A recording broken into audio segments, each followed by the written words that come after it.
Well, good morning, everybody, as you're joining. We are here with another Monday Speaker Showcase session. We've got Lerio Cunha here with us this morning. We're very excited to have him here. When those of you that attended our showcase, I picked up Lerio at the airport. He was flying in on his way to London, actually. I sort of learned a little bit about him, like that little bit of background kind of information you don't always read and that sort of thing. And I think, we have this Malcolm Gladwell's 10,000 hours, the outliers and so on. And I'm always curious to know how speakers get their 10,000 hours. and with Lerio, it was, it's always a bit of a difference. And he was in informal education and training and working with people for a couple of years, just learning really how to connect, with them and what works and what doesn't work, and trying this and trying that. And now, of course, he's a fully fledged speaker, speaking all over. So I wanted us to remind everybody on the call today, particularly those of you that are organizing conferences and events and so on. And we get this, we've been at this for what, 16, 17 years now. And we get this a lot about, I think we need a draw card, Paul, someone who's going to really attract the crowd. And yes, in some cases that is exactly what's needed. But sometimes it isn't. Sometimes what you need is a speaker that's going to connect with the audience. And how do you create that? So we have, as a reminder, our mood barometer. And I see Brian's on the call from Better Place to Work, and they're our partners when it comes to the mood barometer device. And it's such a cool way of trying to find out and understand your audience's pain points. So it's basically a resource, it's a tool, and you can send it out. It's free, it's anonymous, it takes 2 or 3 minutes to fill in. All that information could be sent back to speakers like Lerio, that they can dissect that information, figure out how I can customize my presentation so that it's really going to address the audience's challenges and current challenges and pain points to the best of his ability. Then he records a little video, and that video is sent with your invitation to the audience out there. Now, that's a draw card. If somebody gets this, then maybe they don't know Lerio, they haven't seen him before or whatever, but they see what he's going to be talking to them about, and think, I've got to go and attend that. So there we go. Food for thought. But you also, those of you that haven't seen Lerio yet, you also want to check him out, and we really rate him very highly. So over to you, Lerio. Take us away. Good morning, everyone. Bom dia, bonjour. I'm speaking from Maputo, and I hope you're all well today. Well, when we don't ask, we don't engage. And for many of us, maybe it's not your reality, but for a lot of us, to ask for something is really hard. And as I said, when we don't ask, we don't engage, we don't connect. So here today, we'll talk about how to unlock the power of asking, but with a different angle, a different approach. Myself, how it all started with this Just Ask journey. Because the more I start speaking about it, I try to understand, okay, but why is it for me such a passion? Why is it easier when I'm comparing with those around me? And throughout many conversations with my mom, she used to say, well, actually, I think, Lerio, that one of the things that stimulated, fostered your power of asking, your ability to ask, was something that created a lot of conflict with my brothers and sisters and with my mom, her grandmother. Because basically, you know how kids are, like they'll always have questions, and they always, not always, but almost always interrupting adults. And what do we do, adults, when a child comes to us and asks, like, mom, dad, uncle, what is this? Okay, wait until the adults are finished, But my mom, she would do it in a different way. She would stop talking with her brothers, with her sisters, with her mom, and she would answer to whatever question I had. And she had a lot of fights with that. Oh, are you spoiling the kid? oh, he's the only child and you're not like teaching manners, how to wait and stuff. Imagine how we'll grow up like that. And she always said like, I'd rather do that, and left him with a question unanswered. And I think that always stimulated, because always in school as well, if I had a question, I'll raise my hand. Then my fellow colleagues sometimes would laugh because they would look like they are stupid questions. But then the teacher was like, oh, great question. And then I'll look to my colleagues and like, see, I'll ask if I have something to ask. So I think that created me to be comfortable when asked for things. But in my speeches, in the book I've written, in the workshops of power asking, the main approach is not per se asking the right questions, but it is actually to help people to ask for what they want and need, to boost their courage, sharing tools and tactics. Now, today, we will bring a different angle to that. Because yes, you can gain the courage, the confidence, feel that it's okay. Okay, I'm going to ask regardless of the answer.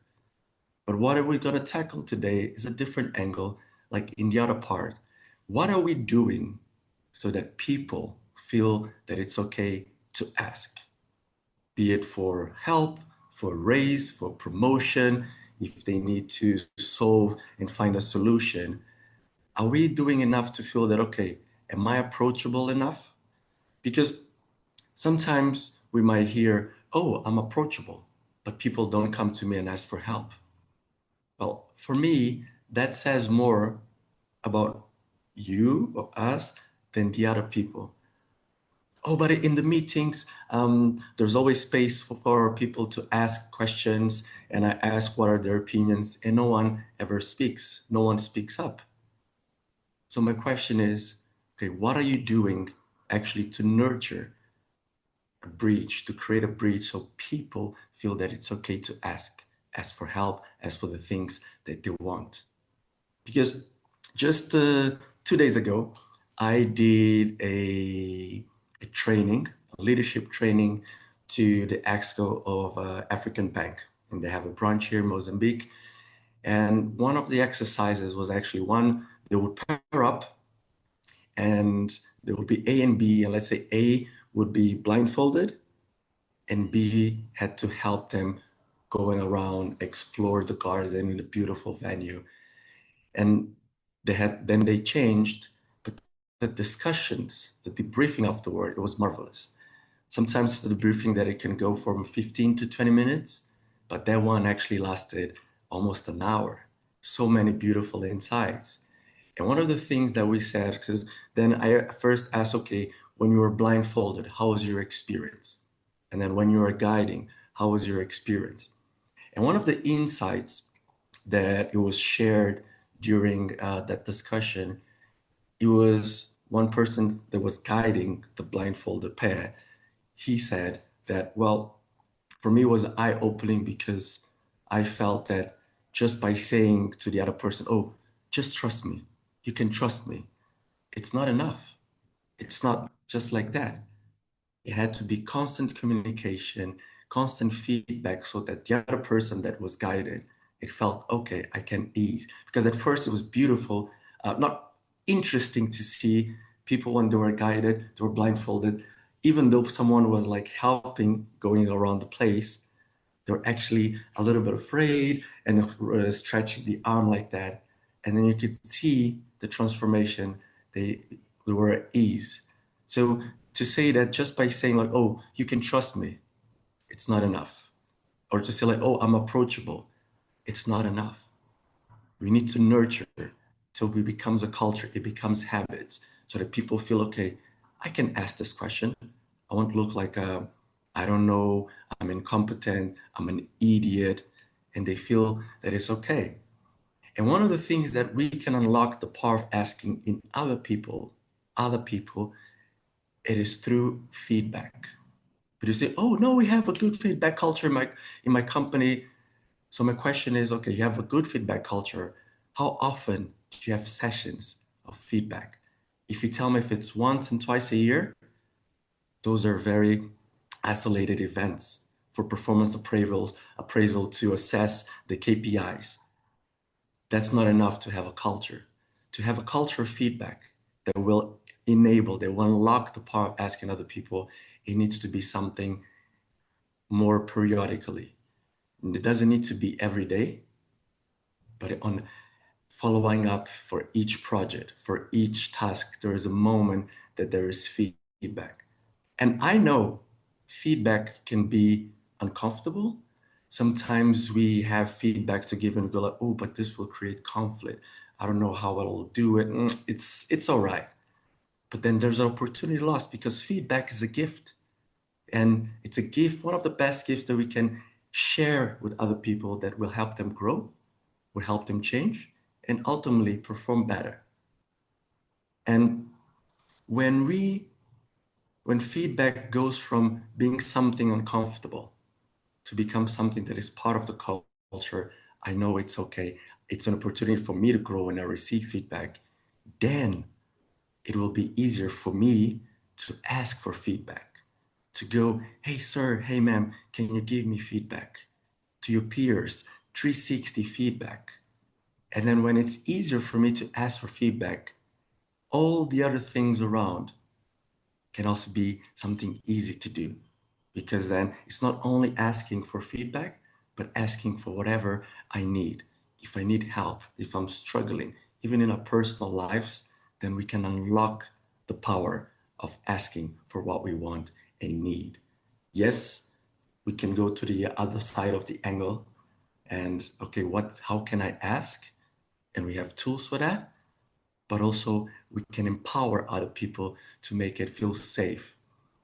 Because and this is sometimes it's very tricky situation because let's say we're leading a meeting and we say, oh, but it was very productive. Everyone brainstormed. But if we had a recording as we're doing right now, sometimes we'll realize that we asked the question and then we answered ourselves. And what does this tell? What is the message that is giving to the other person? They'll go like, did you really care about my questions, me challenging the ideas and opinions? And if that happens, it shrinks the ability of people feeling, oh yeah, I can speak up.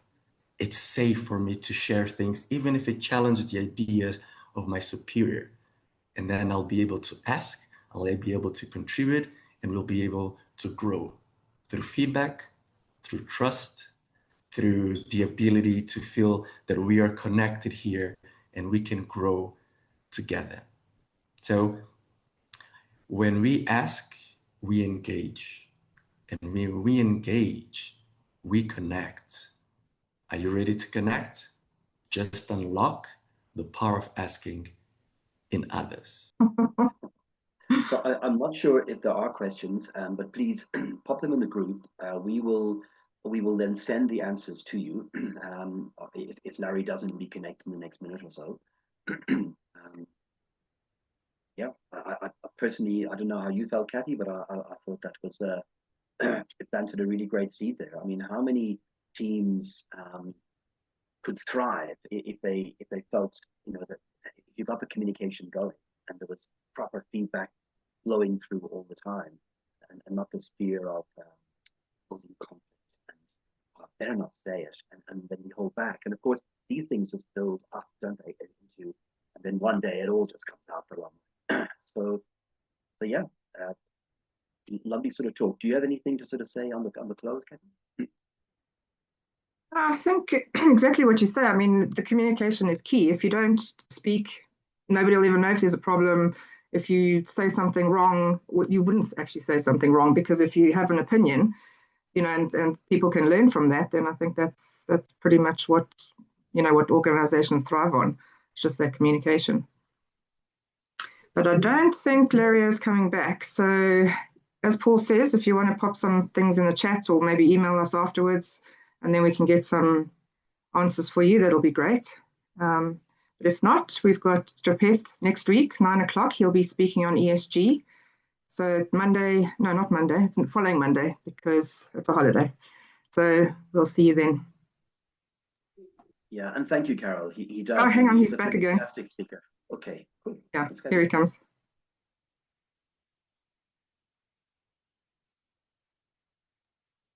And again, just a great example of global solutions for local challenges. Bring diverse thinking from people that are from all over the world, and just bring different opinions. Lerio, welcome back.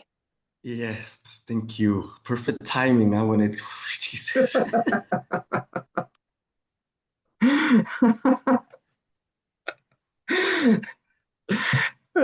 We were just asking if people would have any questions for you. I'm not sure if anybody does. Brian had a comment as well.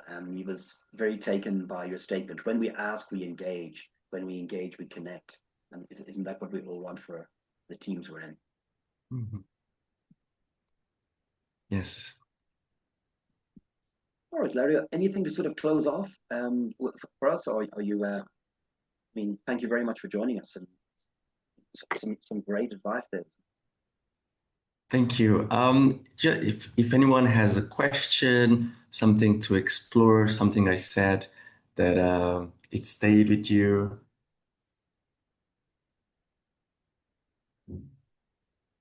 Well, I was just saying that what you're saying about asking and, actually getting that communication out there, that people can't be bottled up. They can't be sitting in a boardroom just not wanting to give their opinion. Excuse me. That doesn't make a good environment for anybody to feel good, but it also doesn't let the organization know how people think or want to take things forward or what's not working, all of those type of things. So I think it's really important that there is that communication, that there is asking. Yeah, and Larry, I've never heard it sort of put that way before, that the onus is shifted to the individual to ask for the feedback instead of, waiting for it to come through, just ask. I did this project. Could I just ask you, like, can I get feedback on how and what went down? Were you happy with, what was delivered? And then also my how, how did I deliver it? Was I a little bit too rushed? Was I a little bit too demanding in my approach? And we got the job done, but is there a way I could have maybe engaged with you differently? So by asking like that, I think you are inviting the person for feedback. I just haven't really heard about it like that. And not quite as simplistic as you put it across. And I think it was awesome. Yes, and I think it's changing the narrative that feedback, it's not only one direction and it doesn't need to come from top down. In March, I did an online training of feedback and it was with two groups and I had to pair up people and sometimes we did, it's an activity called the hot seat where someone goes in front and everyone gives feedback to that person. And online we had to rearrange, but with the online rooms, we could actually put someone sitting on a hot chair. It was beautiful. And in one moment, someone said, "Oh, but Joseph is my manager. I don't think it's correct, or if I have anything to say to them, so I won't be able to give feedback." I actually said like, no, feedback can be from anyone, even from the janitor, from anyone that we can hold accountable, they can help us grow. So we can change the narrative that it only comes top down, it's only twice a year, and we can ask feedback, we can ask questions to our peers, different departments. So the more we ask, the more the different angles we receive and we have different perspectives. So we can choose, okay, I can improve this in my field. I can model that thing that those teams are doing or my peers are doing. So I think we can all grow from all sorts of feedback and from everyone. Yeah. No, it's fantastic. So I'm the CEO. So I don't have anybody doing my KPIs except maybe my partners, and they don't hold back on feedback. That's for sure, which is great. I love that about them. But I don't get feedback from my teams, and so about me, I'm going to shift that now. I will start asking, as and not on a yearly basis, I will start asking from project to project. I'll just get into that kind of habit. I think it's fantastic. Thank you. Yes, and in the beginning for them, it might, I don't know, each case it might be frightening. And I say this because in this November last year, I've done also feedback trainings related to OLAs, SLAs.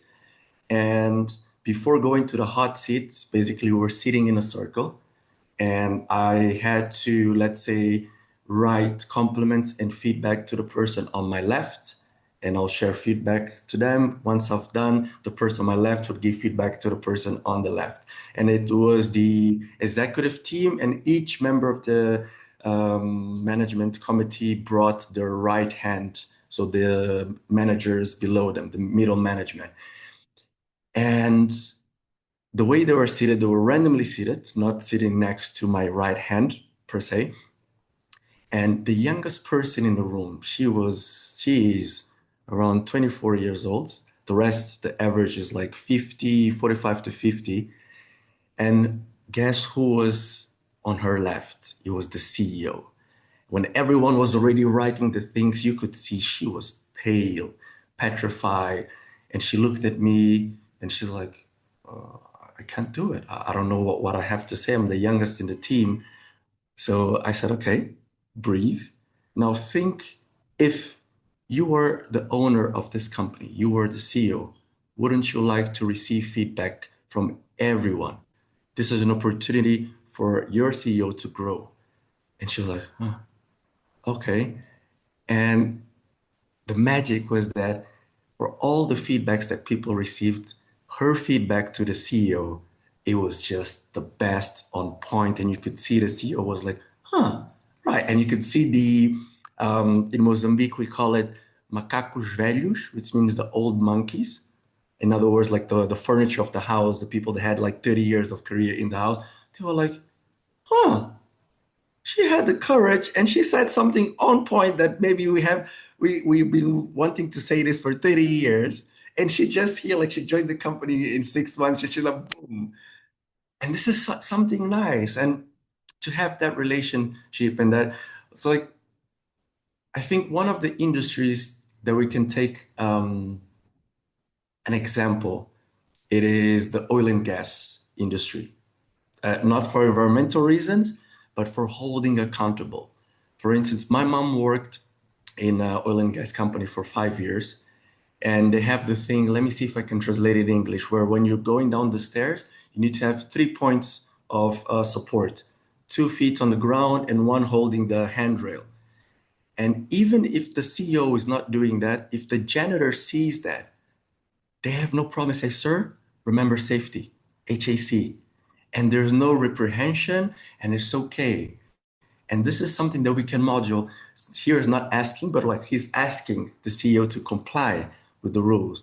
And when we create that culture, it creates trust, it creates accountability, psychological safety, and then asking is just, it's a habit, something that is unlocked, and it's an on-today thing, not twice a year when it happens. Yeah. Fantastic. Thanks again, Lerio. That's great. Thank you.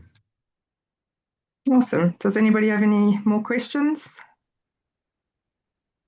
No, doesn't look like it. All right. So as I say, 2 weeks' time, we'll be seeing Japeth, and that'll be at 9 o'clock. Thank you, everybody. Thank you, Lerio. Thank you. Have a nice day. You too. Bye.